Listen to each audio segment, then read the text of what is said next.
Hello everyone! Na-try nyo na bang magluto ng ganitong luto na napakasimple at napakasarap naman talaga? So let's go, samahan nyo ako.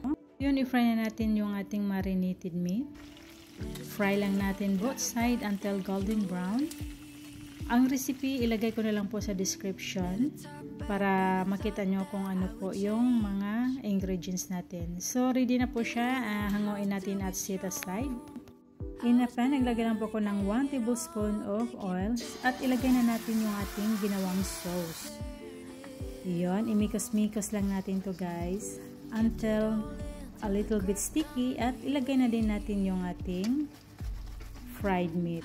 So, i-coat lang natin to siya sa sauce until ma-absorb yung sauce sa ating meat. Guys, try nyo to. Napakasimpleng gawin lang talaga nito pero napakasarap. Ayun, tingnan nyo guys. Ayun. At saka yung sauce niya, malasang-malasa talaga. So, ganoon lang po siya kasimple sa pagluto. At ngayon, ready na po yan siya guys. And this is it, our finished product na Supreme Pork Chop. Yum, yum, yum. Thank you for watching. God bless.